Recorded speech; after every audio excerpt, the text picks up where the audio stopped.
Hola, ¿cómo están? Feliz viernes, qué gusto que nos acompañen. Les saluda María Siu, hoy en otro programa de Viernes Económico. Hoy vamos a hablar de un tema que le puede interesar si usted es trabajador independiente o conoce a alguien o tiene algún familiar, amigo que sea trabajador independiente. Y es que recientemente se aprobó un proyecto de ley que lo que hace es reducir el pago de renta justamente para este tipo de población. Para ello hemos invitado a Gretel Rodríguez, quien es gerente legal de la firma Grant Thornton, a quien le damos la bienvenida. Buenas tardes, muchísimas gracias por la invitación. ¿Cómo está, doña Gretel? Muy bien, gracias a Dios. Qué bueno, muchísimas gracias por atendernos. El tema, si uno lo ve, ¿verdad? Con la ley como tal, pareciera ser también como un poquito complejo, ¿verdad? Yo quisiera que tal vez empecemos explicándole a las personas qué se puede considerar un trabajador independiente. Bueno, vamos a ver, un trabajador independiente, de acuerdo con la jurisprudencia de la Sala Segunda, ¿verdad? Y de las normas que han regulado la materia en el caso de la Caja Costarricense de Seguro Social, es aquella persona que realiza un trabajo, pero que no tiene, digamos, una persona que le paga ese salario, sino que lo realiza por su cuenta, ¿verdad? Es necesario que exista, digamos, ese trabajo para realizar, para poder considerarse que es un trabajador independiente. Y hay cosas que están fuera de este concepto. Por ejemplo, si yo tengo un alquiler, ¿verdad? Eso no se considera trabajo independiente, ¿verdad? Se considera otro tipo de rentas, pero no son trabajo independiente. O, por ejemplo, si yo recibo dividendos de una sociedad, que tampoco se considera, ¿verdad? Que hay un trabajo de por medio, sino que son rentas que yo adquiero de otra naturaleza. Entonces, básicamente ese es el concepto. No hay una subordinación laboral. No soy empleado de nadie, sino que yo genero mis propios ingresos. Uh-huh. Ok, ahora, ellos en este momento pagan ¿cuánto de renta? ¿Cuánto pagan o debería pagar un trabajador independiente por renta? Vamos a ver, estamos hablando de la repercusión en relación con la Caja Costarricense de Seguro Social, Uh-huh. ¿verdad? Digamos, porque tenemos en este momento dos situaciones diferentes. Tenemos el tema de la renta, ¿verdad? Que es ante el Ministerio de Hacienda. Y tenemos el concepto, digamos, de lo que son las cuotas que tiene que pagar el trabajador independiente ante la Caja Costarricense de Seguro Social. Entonces, si quiere, empezamos con este primer tema, ¿verdad?, de la Caja Costarricense de Seguro Social, que es el que ha estado moviéndose en los últimos tiempos, ¿verdad? Porque, bueno, ha impactado en realidad bastante a los trabajadores independientes y ha habido una serie de condonaciones o de salvaguardas que ha hecho la Asamblea Legislativa para tratar de que para tratar de que estos trabajadores independientes se pongan a derecho, por decirlo de alguna manera, con la Caja Costarricense de Seguro Social. Entonces, ¿qué fue lo que se hizo? Bueno, hace 2 años, ¿verdad?, que se emitió la ley de trabajador independiente. Lo que se permitió fue que todas aquellas personas que estuvieran no inscritas ante la Caja Costarricense de Seguro Social tuvieran 24 meses para inscribirse, ¿verdad? Y además se redujo el plazo por el cual se le podía cobrar las deudas pendientes ante la Caja Costarricense, ¿verdad? El plazo se redujo, bueno, porque la Caja cobraba 10 años hacia atrás y el plazo se redujo a 4 años.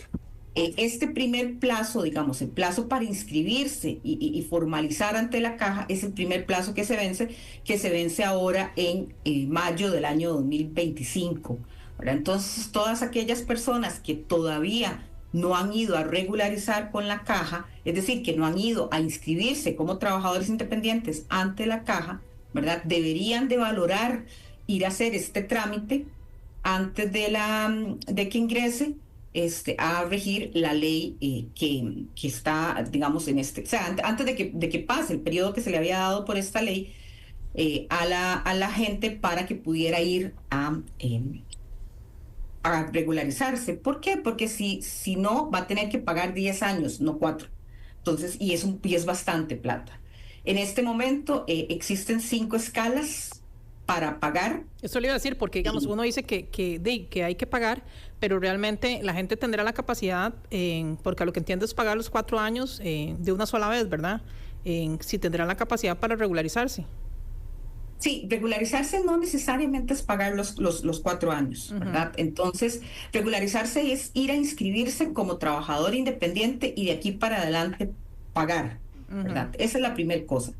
¿Qué es lo que suele suceder cuando eso ocurre? Bueno, que la caja hace algún tipo de estudio hacia atrás y si los trabajadores han declarado renta ante el Ministerio de Hacienda, ¿verdad? Normalmente se hace un procedimiento que ellos llaman una factura adicional, ¿verdad? En la cual, bueno, primero se pide información, después se analiza la información, se calcula cuánto es el costo aproximado, digamos, de lo que ingresó por mes o lo que ese trabajador tuvo de ingreso por mes y se le aplica una escala que la mayor es un 18%, ¿verdad? Y sobre eso tendría que pagar, ¿verdad? Por eso, pero se le hace una factura y eso, digamos, podría condonarse también.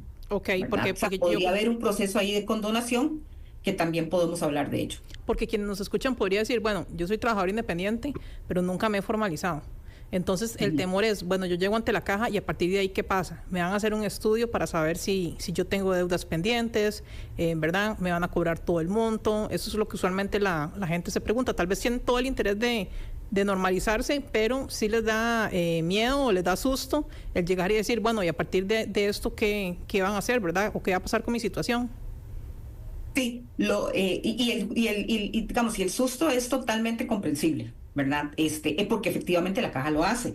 El problema que tenemos ahora es que a partir de mayo, si la caja se da cuenta de que una persona ha hecho declaraciones ante el Ministerio de Hacienda y no está regularizado, ya no le va a cobrar 4 años, le va a cobrar 10. Entonces, la recomendación sí es tratar de regularizar, porque a la par de la regularización yo puedo solicitar, digamos, condonaciones de intereses, puedo solicitar arreglos de pago, puedo hacer varias cosas que me permitan a mí no pagar, digamos, de un solo, ¿verdad? Sino que ir pagando de a poco para poder estar al día con la caja y no tener ese riesgo de que se me vayan 10 años hacia atrás. ¿Y cuánto es más o menos lo que una persona, yo sé que depende obviamente del ingreso, de la deuda y demás, pero cuánto es lo que, usted mencionaba unos tramos, cuánto es lo que debería de pagar, o no sé si hay un estimado de que me digan, no sé, si yo debo 2 millones de colones que me van a cobrar, no sé, decía usted un 18%, o no sé cómo sí. Estaría escalonado. Son 5 tramos, ¿verdad? Y eso va relacionado con lo que la persona gane y con el monto digamos, de los salarios base, de cuánto esté calculado el salario base. Hay un mínimo que son 300 y resto, sobre el cual no se paga, ¿verdad? Que eso estaría exento, ¿verdad? Y a partir de ahí se paga de manera escalonada, ¿verdad? Podemos ver un ejemplo. Regáleme nada 348,000, licenciada. ¿Perdón? 348,000. Sí. Ok, entonces, a partir entonces de los 348,000 de mi ingreso, ¿verdad? Lo que yo recibo sí. De salario, lo que genero habitualmente por mes, es sobre eso que partiríamos. Que partiríamos, exactamente. Y entonces, como le decía, hay cinco escalas, ¿verdad? Y dentro de las escalas se pagan montos diferenciados, ¿verdad? Estas escalas no han subido mucho porque había una acción de inconstitucionalidad planteada, que también es relevante, digamos, que la gente conozca, porque esta acción salió el viernes, la resolución, ¿verdad? Y bueno, por ejemplo, yo le puedo decir que, digamos, las primeras escalas, ¿verdad? Las escalas van desde los 15% hasta los 18%, que es lo que tiene que pagar el trabajador independiente, con ese monto, digamos, sobre el cual no se tendría que pagar. Entonces, por ejemplo, una persona que gane el mínimo, que son 348,000, pagará de 15 y resto por ciento y no pagará los 18%. Esto por mes, ¿verdad? Entonces, ahí es donde se empieza a hacer la cuenta muy cara, ¿verdad? Porque yo tengo pagos realizados por mes. Este cálculo se hace por mes, ¿verdad? También es importante considerar que la prescripción, como estos pagos se hacen por mes, también se hace por mes. Entonces es muy probable que si yo me voy a regularizar en marzo, ¿verdad? La caja solo pueda revisar si yo he hecho alguna actuación de marzo del 2025 a marzo del 2021, que se cumplen los 4 años que establece la ley para poder irme hacia atrás. Como les digo, esto no es automático, ¿verdad? Pero es un comportamiento que normalmente ha tenido la caja. Ok, eso es importante por lo que decíamos, ¿verdad? De que la gente tenga un poquito la certeza de, bueno, si yo me presento ahí, de lo que uno dice es de si me van a cobrar ¿verdad? Yo le cuento el caso de una conocida que tengo que tenía un negocio y tenía toda la intención de pagar a la caja, pero cuando llega a la institución le dicen como que el arreglo de pago empieza por 2 millones. Y como una persona va a empezar por 2 millones, ¿verdad? Si tiene apenas lo básico para vivir, ¿cómo va a empezar pagando 2 millones? Y es una responsabilidad con el Estado, todos tenemos que contribuir, ¿verdad? Y eso nadie puede decir que no conoce la legislación, y todos tenemos que estar máximo si tenemos una empresa o generamos ingresos de esta manera, pero sí, uno a veces siente como que es inaccesible para mucha gente el poder llegar a esos arreglos de pago. Y yo no sé si en estos meses, licenciada, ustedes tienen algún dato, si la Caja ha revelado algún dato, de si efectivamente esto ha ayudado a que la gente se acerque a tratar de pagar o de ponerse al día. Como usted lo dice, el problema es que la Caja ha tenido una dificultad total para poder dar respuesta a las solicitudes. Recordemos que a la par de la ley de de la ley del trabajador independiente, también se emitió una ley de condonación de deudas, que esta ley de condonación de deudas no se aplica solo al trabajador independiente, sino que se aplica también al trabajador dependiente o al patrono, digamos, en este caso. Entonces, el patrono, los patronos o los trabajadores independientes pueden ir a solicitar, ¿verdad?, que se les haga un arreglo de pago y se les condonen los intereses y las multas. ¿Qué es lo que ha pasado? Que a pesar de que se ha solicitado este tipo de arreglos, la Caja no ha tenido la capacidad para poder llevar a buen puerto estas solicitudes, ¿verdad? Entonces hay una gran presa de solicitudes de condonación que están pendientes de resolución, ¿verdad? Entonces también hay un problema en ese sentido. La Caja pide una prima, un porcentaje de prima, y da opciones hasta, creo que son 5 años, ¿sí? Para hacer ese arreglo de pago. Pero, como le digo, si hay que pagar una prima por ese arreglo de pago, que es un porcentaje que dependerá muchísimo de cuál es el plazo que yo voy a escoger, ¿verdad?, para pagar. Y sobre todo, ¿verdad?, sí me obliga a pagar la totalidad de la deuda, porque lo que me están condonando son los intereses y las multas, ¿verdad? No me están condonando el principal. ¿Qué problema tenemos con este tema? Es que en diciembre del año pasado, el 9 de diciembre del año pasado, salió una nueva ley que ampliaba el plazo para que la Caja Costarricense de Seguro Social emitiera y conociera de estas condonaciones. El problema es que como la Caja no ha podido atender las solicitudes, el legislador le dijo, bueno, yo le voy a dar un año más a los trabajadores y a los patronos para que puedan solicitar estos arreglos de pago, pero este plazo del año va a empezar a contar a partir del momento en que la Caja Costarricense del Seguro Social tenga la capacidad para poder establecer un monto, ¿verdad? O sea, un procedimiento ágil que le permita contestar. Entonces, en este momento, a pesar de que la ley es de diciembre, ¿verdad?, la Caja no ha podido crear este procedimiento ágil, y entonces si nosotros vamos a presentar una solicitud de condonación en este momento, la Caja no las está recibiendo, a pesar de que, digamos, debería de recibir la solicitud, pero también está poniendo moroso a la gente, ¿verdad? Entonces tenemos esa dificultad en relación con la Caja, ¿verdad? Porque me pone moroso, me aplica sanciones, incluso me puede perjudicar en mi desarrollo profesional, porque dependiendo de qué gestión yo tenga que hacer, necesito estar al día con la Caja para poderla hacer, pero tampoco me permite acceder al otro mecanismo. Y es importante estar afiliado a la Caja por varios motivos, ¿verdad? Por ejemplo, aparte de tener acceso al seguro de salud y al seguro de pensiones, si yo no soy afiliado ante la Caja y ante Hacienda, no puedo competir, ¿verdad? No puedo vender y demás, al menos en licitaciones públicas. Y de ahí, ¿verdad? Parten varias, no sé si a nivel de patente hay una implicación también. O sea, son varias cosas como que todo se envuelve, ¿verdad? En la misma tónica. Y por eso es que es importante tratar de ponerse al día. Aquí estaba haciendo el cálculo que más o menos el 15% serían como unos 50,000, 52,000 colones. Que uno podría decir que tal vez no está pegado al techo, ¿verdad? Pero sí, para mucha gente esos 52,000 colones significan una u otra cosa, ¿verdad? Bueno, pero es que 52,000 colones en 300 50.000 colones es un montón de dinero. O Correcto. sea, tal vez es que el tema es que uno tiene que ver cuánto, o sea, cuál es el porcentaje y en relación con qué, ¿verdad? Porque tal vez 50 colones en 4 millones no es mucho, pero 50.000 colones en 350 sí es mucho. Si uno no sabe si con eso van a pagar la luz o la electricidad, si tienen tal vez Exacto. algún ayudante, aunque ahí ya variaría un poquitito la figura legal, pero uno no sabe o si ese dinero lo necesitan como ingreso para la familia, entonces para los pasajes de bus. Entonces, a veces yo sé que hay que pagar y demás, pero uno no sabe muchas veces si estas leyes facilitan justamente el incentivar que la gente se ponga al día.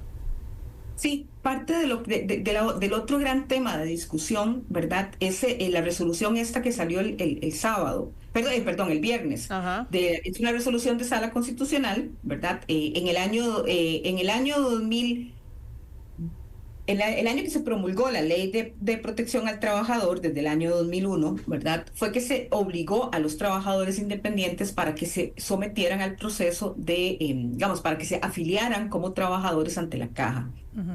¿Qué era lo que hacía la caja? La caja lo que hacía era que le cobraba muy similar al trabajador independiente y al trabajador dependiente. Entonces, por ejemplo, para el año 2006, que fue el año que empezó a cobrarse este rubro, ¿verdad? El trabajador independiente pagaba un 9.50% de caja, que es muy similar a lo que se paga cuando uno es un trabajador dependiente. Pero para el año 2008 se hizo un estudio por parte de la caja y se determinó que se iba a modificar la forma en que se iba a calcular este porcentaje. Y aquí encontramos las 5 escalas en donde ya no vamos a tener un monto igual para todas las personas, sino que va a ir escalonado.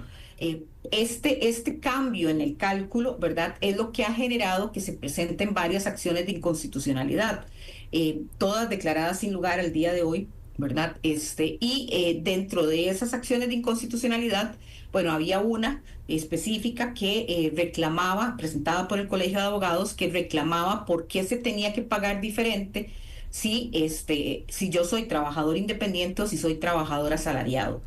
Y es que la ley de la caja, la ley constitutiva de la caja, dice que las cuotas se calculan con base en un estudio actuarial que define cuáles son los costos que tiene la caja para atender a los trabajadores. Entonces, un gran cuestionamiento que se hacía con este tema era por qué me tienen que cobrar menos a mí de lo que le tienen que, o sea, por qué me tienen que cobrar más a mí, que soy trabajador independiente, que al trabajador dependiente, si el costo en principio de atender a uno y a otro tiene que ser igual, ¿verdad?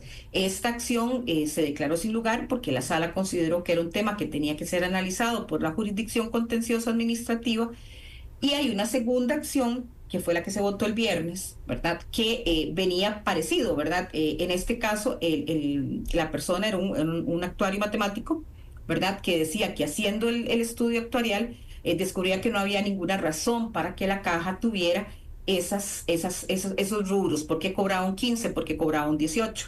¿Verdad? Hay estudios actuariales de la propia Caja Costarricense de Seguro Social que dicen que esa forma de cobrarle a los trabajadores independientes no se justifica con el artículo que le permite cobrar, o sea que es ilegal. Y la propia auditoría de la Caja lo ha dicho, ¿verdad? Y también hay estudios de la Escuela de Economía de la Universidad de Costa Rica que van por la misma línea, diciendo que efectivamente lo que está haciendo la caja con estos montos es trasladando lo que tiene que poner el Estado en esas cuotas, porque el Estado, al igual que en los trabajadores dependientes, en los trabajadores independientes, el Estado tiene que poner un monto, ¿verdad?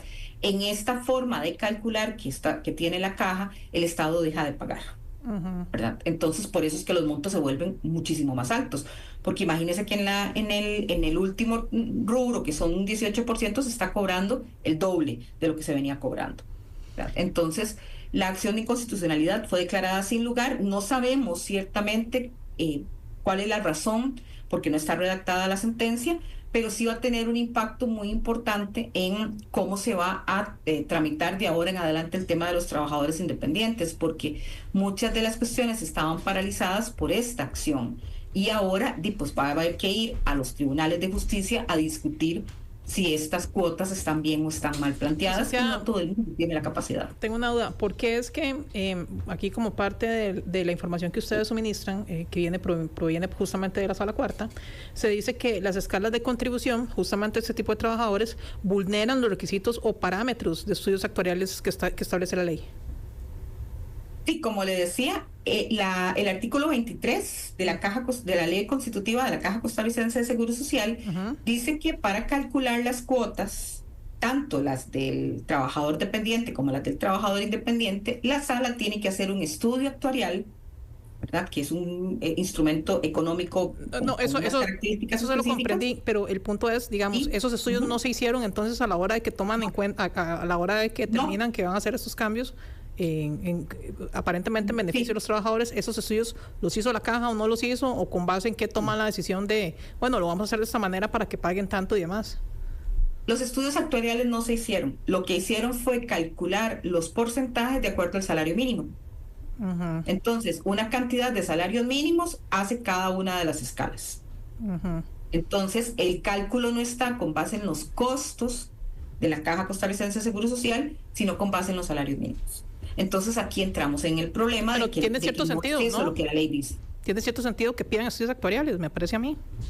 Sí, tiene todo el sentido que pidan estudios actuariales, porque además la caja lo que nos debería de cobrar es cuánto le cuesta atendernos. Y al día de hoy, recordemos que la OIT ya dijo que los estudios actuariales de la caja, los supuestos estudios actuariales de la caja sobre cuánto le cuesta atender a la población, son estudios que no cumplen con la técnica matemática. Entonces al día de hoy no se sabe cuánto efectivamente se está pagando o sea, cuánto es efectivamente lo que a mí me tienen que cobrar, porque no sabemos cuánto le cuesta a la caja atendernos. Sí, porque eso sería como que a mí me cobren la factura y no sepa el comercio, no tenga un balance sobre qué lo está cobrando, ¿verdad? Si fueran deudas atrasadas. Claro. Creo que es lo justo para uno también como trabajador saber si tiene o no tiene que pagar el monto. Claro, y pareciera que era lógico cuando empezó la caja a cobrar esto, que le cobrara el mismo porcentaje que le cobraba al trabajador independiente, que se lo cobrara al trabajador dependiente, porque se tiene que costar lo mismo lo que le cobra al trabajador que tiene un patrono que lo que le cuesta atender a una persona que no tiene patrono, porque la diferencia de su relación laboral no tiene nada que ver con cuánto le cuesta a la caja atenderlos. Pero bueno, eso es lo que no se cumple en este caso. Y esa es digamos, la gran discusión de si son justas o no son justas los acuerdos de la caja por los cuales establecen los montos que van a cobrar a los trabajadores independientes. Por el momento lo que queda es que sí quedan firmes, ¿verdad? Hasta tanto no haya algún otro tipo de resolución legal. Por aquí dice que podrían acudir al Tribunal Contencioso Administrativo. Yo no sé si es válido interponer algún tipo de medida cautelar o pedir que se suspenda el cobro hasta que justamente la caja demuestre que se hicieron o no se hicieron esos estudios actuariales y cuál fue la base a la hora de establecer el acuerdo de junta directiva.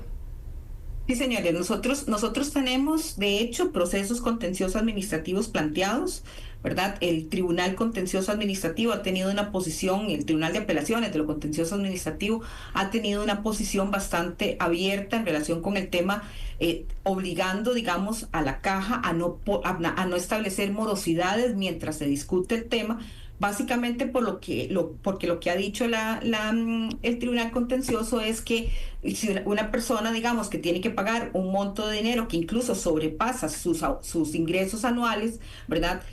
No podría ni siquiera atender sus necesidades básicas. Y cuando ya no puedo atender mis necesidades básicas, ahí, digamos, el tema de que la caja, digamos, tenga algún tipo de dificultad para cobrar, pasa a segundo plano frente a las necesidades del administrado de que tiene que comprar comida y atender, digamos, lo que son sus gestiones básicas. Pero nosotros sí tenemos, digamos, y hay procesos contenciosos administrativos planteados, medidas cautelares adoptadas, y este tema posiblemente va a terminar siendo decidido por el Tribunal Contencioso si se ajustan a la técnica las escalas salariales para cobrar que la caja ha establecido. Pero no se ha dictado ningún tipo de medida cautelar como para suspender el acto administrativo. Lo que pasa es que las medidas cautelares se dictan para los casos particulares. Entonces, nosotros sí tenemos, como le digo, medidas individuales. Tendría que ir a pedirlo yo individualmente. Exactamente. El problema es que hay que ir a pedirlo de forma individual, porque yo tengo que demostrar que a mí me afecta digamos, cómo me afecta a mí el cobro que me están haciendo. Por ejemplo, una persona a la que le están cobrando, tengo un caso de una persona adulto mayor que le están cobrando este, 15 millones de colones y la persona anualmente tiene un ingreso de 7. Ujú. Entonces, es imposible pagar eso. Por eso, si hay casos que ustedes llevan en donde el tribunal efectivamente ha dicho, esperemos hasta que el caso se vea por el fondo. Exactamente. Nosotros tenemos casos en donde están así. Como le digo, el Tribunal de Apelaciones sí ha tenido una posición muy clara en que cuando la deuda de la caja exceda por mucho lo que la persona recibe mensualmente, no se puede, o sea, no debe de continuarse con el cobro. ¿Y qué tan sencillo es poder, yo necesito un abogado para poder impugnar esto ante el contencioso? ¿Necesariamente necesito un Sí, abogado o yo mismo, de verdad, en particular, puedo de alguna manera de accionar contra un procedimiento que me parezca de que no acorde, ¿verdad?, con lo que estamos conversando con la ley? sí, sí se necesita un abogado. Vamos a ver, en la jurisdicción yo tengo que ir acompañado, es un requisito tener un patrocinio letrado, o sea, ir con un abogado, pero además es un poco técnico el Ujú. proceso, ¿verdad?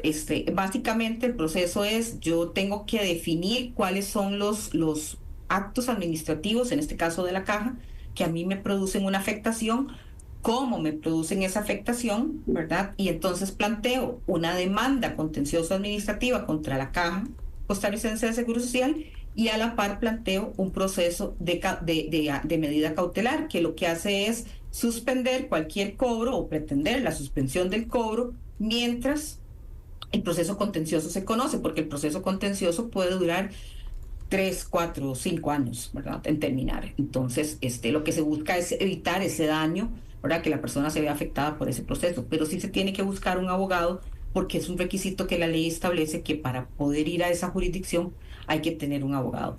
También es importante buscar un abogado porque hay que revisar qué es lo que se nos está cobrando. Hay cobros de la caja que son muy viejos, que tienen 10 años para atrás, entonces hay que revisar si la persona puede pedir una prescripción de plazos, ¿verdad? Porque recordemos que ya ahora no puede cobrar más de 4 años y todavía hay muchos casos en donde la caja estaba cobrando más de 10 años o más. Nosotros tenemos un caso en donde se cobraron 15 años, ¿verdad? Para atrás. Entonces siempre es bueno revisar el caso para ver si se puede hacer algo en sede administrativa antes de ir a la sede judicial. Perfecto. Licenciada, ahorita seguimos conversando del tema para que no se me vaya, pero vamos a ir ahorita a un pequeño corte comercial y ya casi regresamos con todos ustedes. Tampoco se me muevan porque seguimos hablando del tema del día, que es trabajadores independientes. Ya regresamos.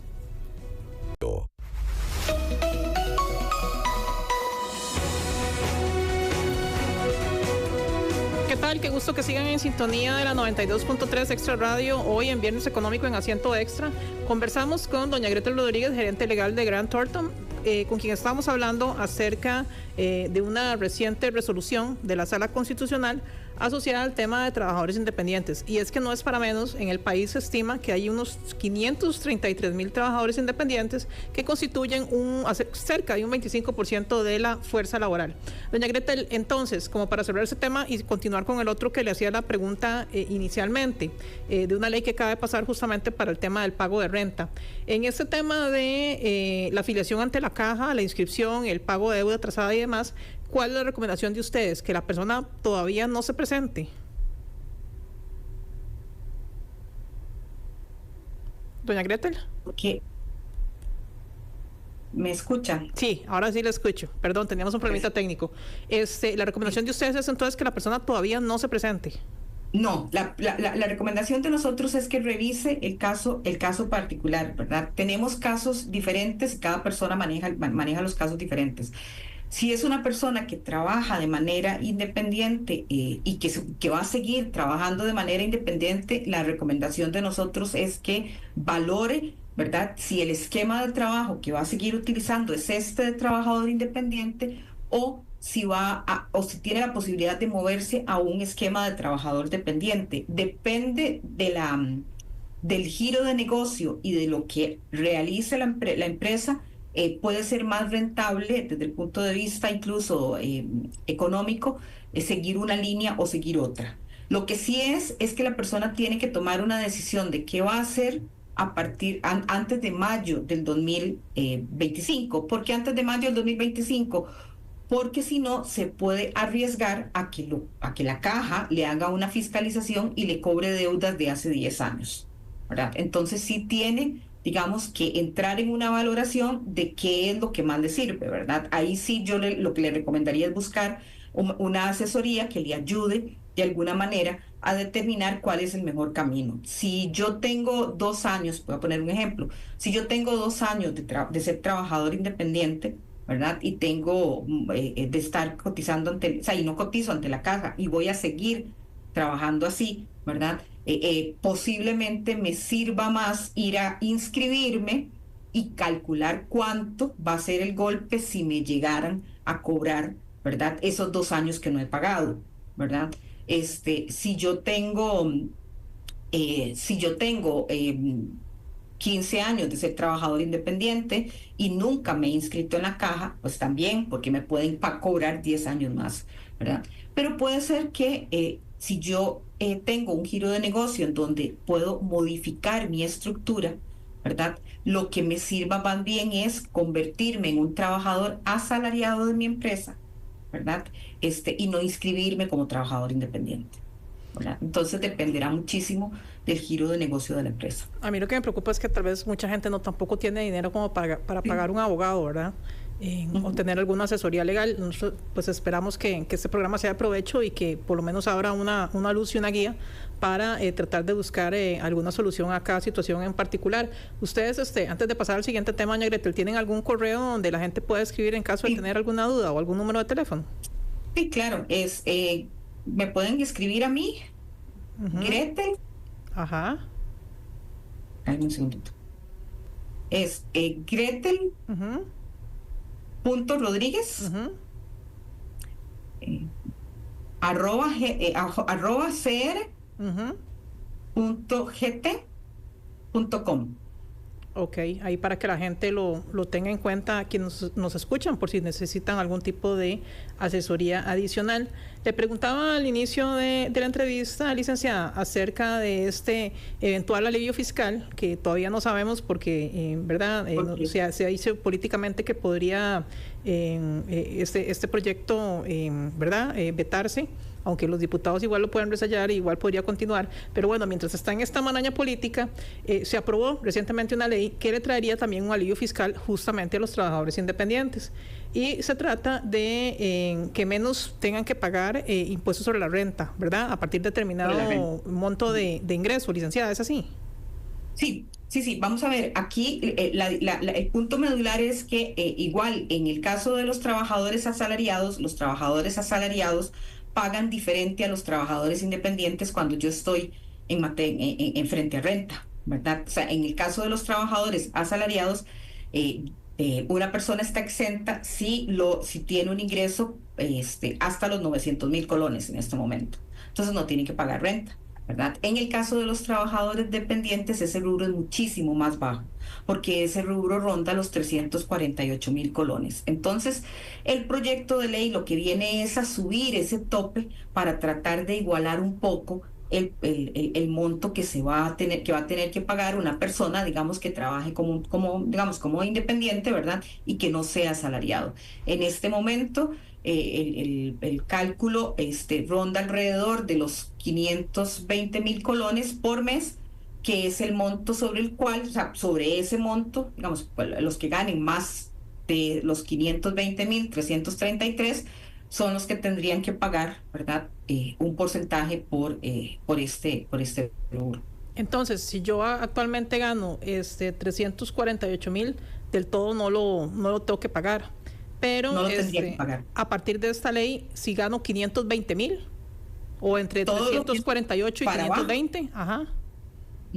Sí, digamos, hoy, si yo gano 349,000 colones, tengo que pagar, ¿verdad? Tengo que pagar un 10% sobre lo que yo gane en exceso sobre esos 348,000 colones. Correcto. Con esta ley, ¿verdad? El monto se aumenta y entonces ya no van a ser 348, sino van a ser 520,333, y sobre ese monto, el que gane más de ese monto va a pagar en el primer tramo un 10%, ¿verdad? Y entonces, evidentemente, todas las personas que ganen entre 348.000 y 520.000 colones ya no van a tener que pagar renta. O sea, alguien que ya va ganando como 521.000 ya tendría que ir pensando en pagarlo, ¿verdad? En pagarlo, pero sobre el excedente, digamos, pagaría sobre los 1.000 colones. Ahora, uno pensaría que 520.000 no es como un salario súper alto como para pagar renta, ¿verdad? No sé, diría No, yo. y es injusto en relación con los trabajadores con los trabajadores asalariados, porque como le digo, una persona que gane menos de 900.000 colones no paga. Ujú. Ahora, don Novia Costa, ministro de Hacienda, a quien le enviamos un saludo, ha dicho que esta ley no viene justamente a mejorar lo que es la distribución de la riqueza. Por eso es que ha dicho que es probable que el gobierno decida, ¿verdad?, que no se continúe con la aplicación de esta ley en un futuro. Habrá que ver al final qué decisión se toma. Pero ciertamente uno a veces piensa, no saben qué están pensando los legisladores cuando aprueban las leyes, ¿verdad?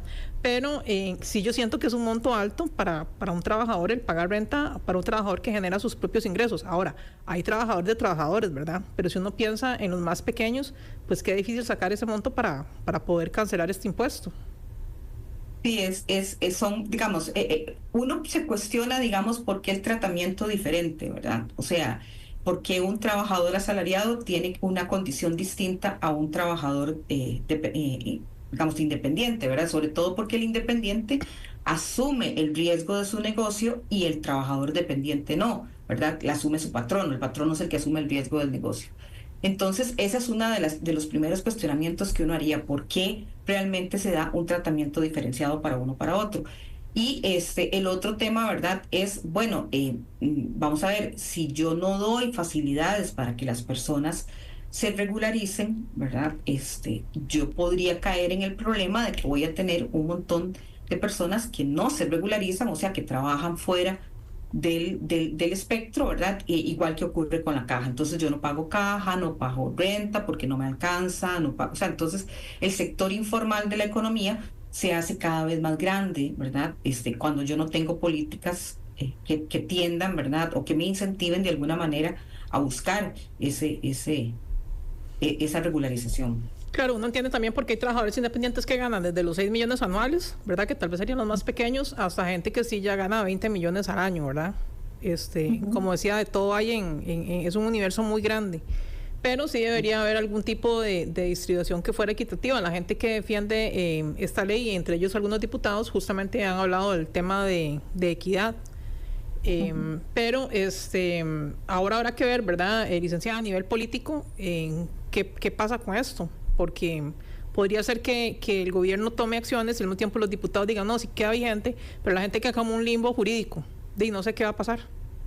Sí, en este momento, bueno, don Nogui ha dicho que es muy probable que se vete la ley. Hay que recordar que cuando una ley es aprobada por la Asamblea Legislativa, ¿verdad? Esa ley se traslada al Poder Ejecutivo y el Poder Ejecutivo puede vetar la ley. ¿Qué significa eso? Puede decir, no, yo no voy a aplicar la ley y le devuelve la ley a la Asamblea Legislativa.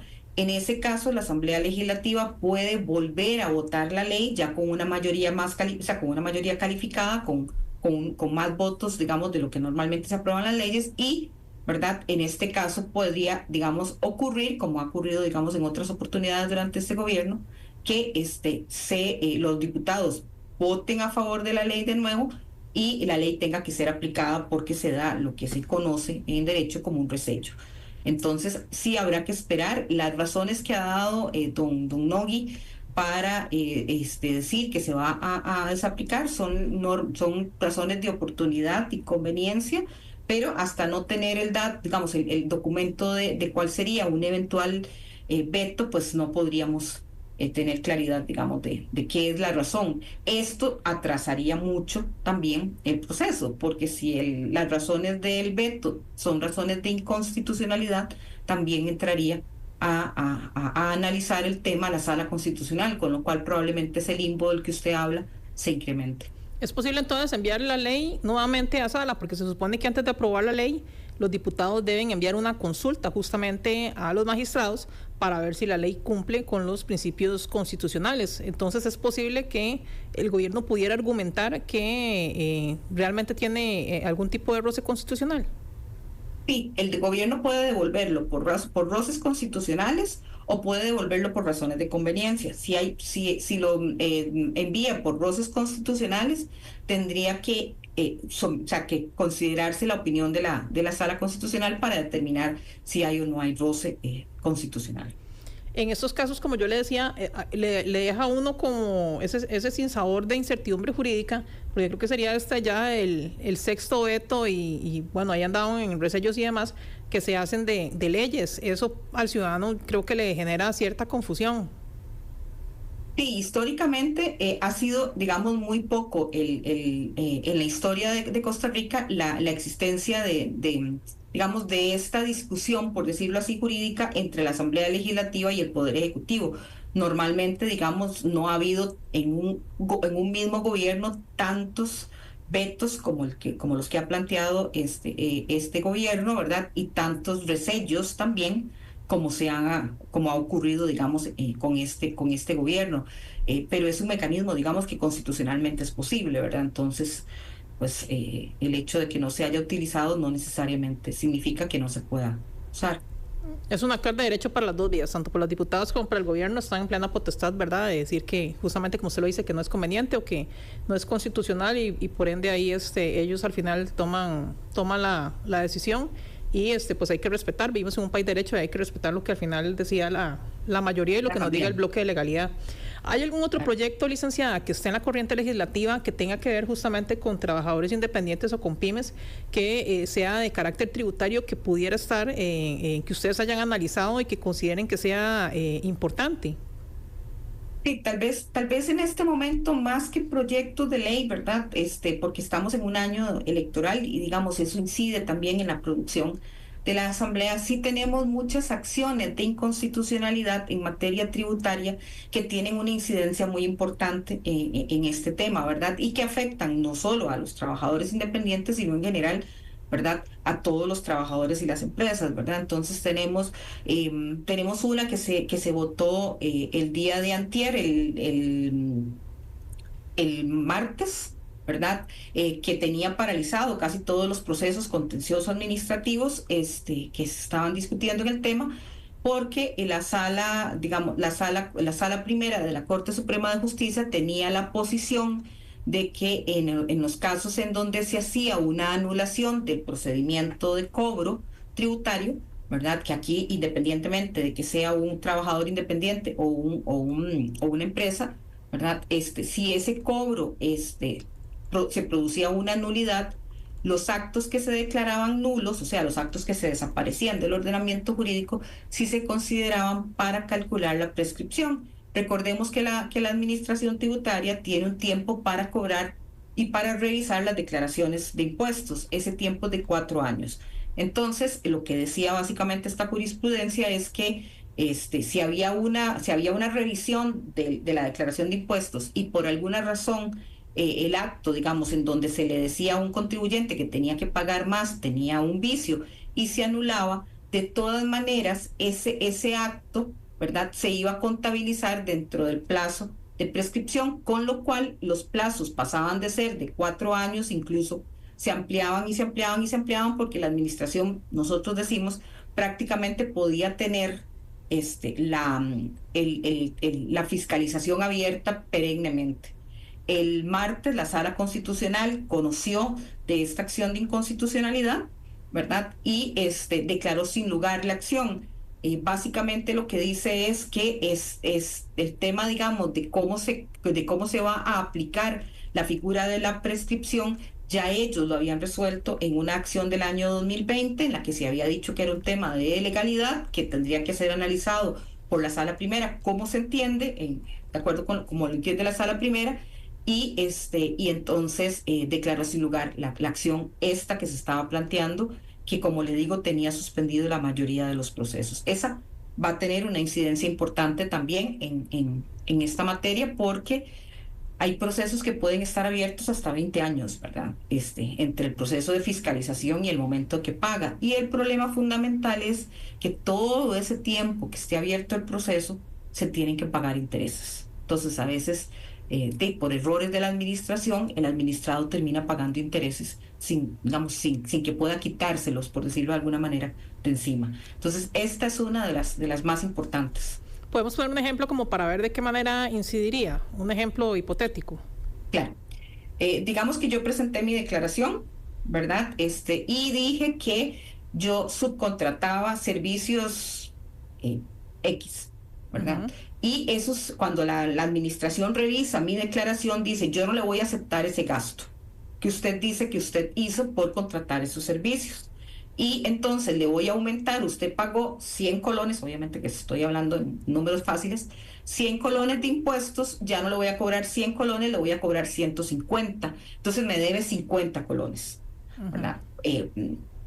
Yo le puedo decir, mire, es que en el procedimiento que usted me siguió a mí, usted a mí no me dejó presentar prueba, no me consideró las declaraciones que yo le dije, y cuando el asunto iba al Tribunal Contencioso Administrativo, ¿verdad? La sala primera decía, ok, sí, hay un error en el procedimiento, devuélvalo y vuélvalo a empezar. Entonces, ya para el momento en que la sala resuelve, en la sala primera ya han pasado por lo menos 10 años, y donde la sala devuelve, ¿verdad? El proceso vuelve a empezar como si estuviéramos en el día 1. Y todos esos 10 años de intereses me los van a contabilizar para efectos de el pago que eventualmente tendría que hacer al final, Ujú. ¿verdad? Entonces, eso es lo que se resolvió, lo que resolvió la sala. Y ahora, Al ¿cómo final, queda el tema de los intereses? A hay partir de que esta pagarlos resolución, porque hay que pagarlos. hay que pagarlos porque la sala consideró que estaba correcto el razonamiento que hizo la sala primera. Puede ser muchísimo, muchísimo dinero para muchas personas, ¿verdad?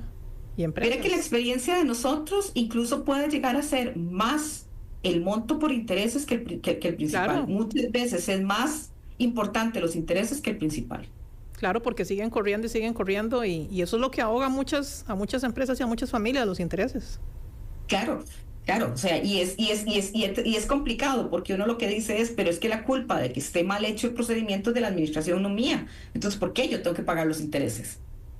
Si la culpa no es mía, pero bueno, la sala declaró que, o sea, consideró que estaba bien resuelta la decisión de la sala primera y entonces el proceso pues tendrá que seguir con las reglas que veníamos resolviendo hasta este momento. Y es que ciertamente hemos estado viendo que a nivel judicial los casos cada vez se retrasan más y, ¿verdad? Todo eso tiene un costo para quien está esperando la respuesta.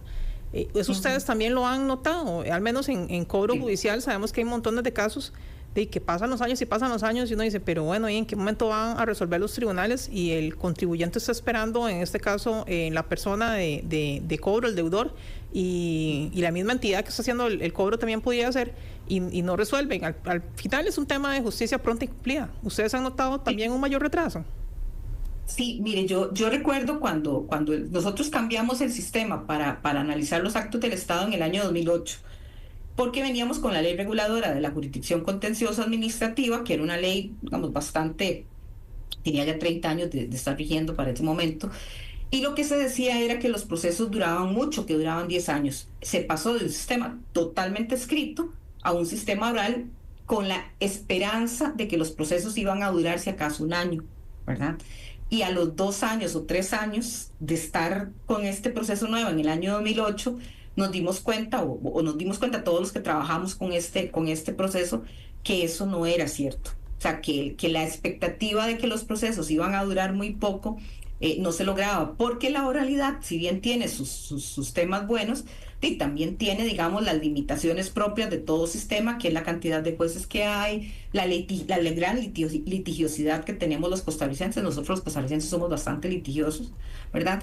Y también ha habido una delegación de funciones en el Tribunal Contencioso, ¿verdad? Que ha ido incrementando la cantidad de casos que tienen. Entonces sí, pasamos de una expectativa de un año a que en este momento, digamos, tengamos un proceso de 2 o 3 años para llegar a sentencia de primera instancia, ¿verdad? Y 2 años más en sala. No estamos en el tema terrible de los 10 años que estábamos en el año 2008, porque en el 2008 los procesos duraban 10 años, pero ya estamos en 5 años, ¿verdad? Entonces ya estamos llegando a un punto alarmante, ¿verdad? Porque sí, 5 años digamos, no es pronto, sobre todo si esos 5 años yo voy a tener que pagarlos en intereses cuando es al Estado al que le debo. Porque sí, debería ser esto más rápido. Uno al final de cuentas sabe que hay casos mucho más complejos y a nivel tributario y económico también pasa, que se da que son casos tan complejos que muchas veces por eso es que se quedan pegados y no avanzan. Pero bueno, la idea es que la gente pueda tener ese acceso a la justicia, pero así está el país y así está el sistema y tenemos que trabajar con lo que hay, ¿cierto, licenciada? Sí, señor, y hemos estado, bueno, el Tribunal Contencioso Administrativo ha estado estableciendo mecanismos para ver cómo agilizan los procesos. De hecho, el año antepasado se dio una reorganización completa del Tribunal Contencioso Administrativo, que es el que ve los temas, digamos, del Estado, que creo personalmente sí dio frutos, porque sí ha habido algún tipo de avance, digamos, en el conocimiento de los procesos. Está durando un poco menos de lo que se estaba durando antes, pero sigue siendo plazos bastante grandes, ¿verdad? Siguen siendo plazos importantes. Está bien, licenciada, yo le agradezco muchísimo que haya estado hoy en el programa. Sin duda un aporte valiosísimo para todos aquellos trabajadores independientes y contribuyentes que tienen alguna deuda pendiente, algún proceso pendiente, para que se pongan en regla y para que sepan cómo está a nivel legal la situación. No sé si usted tiene algún consejo final.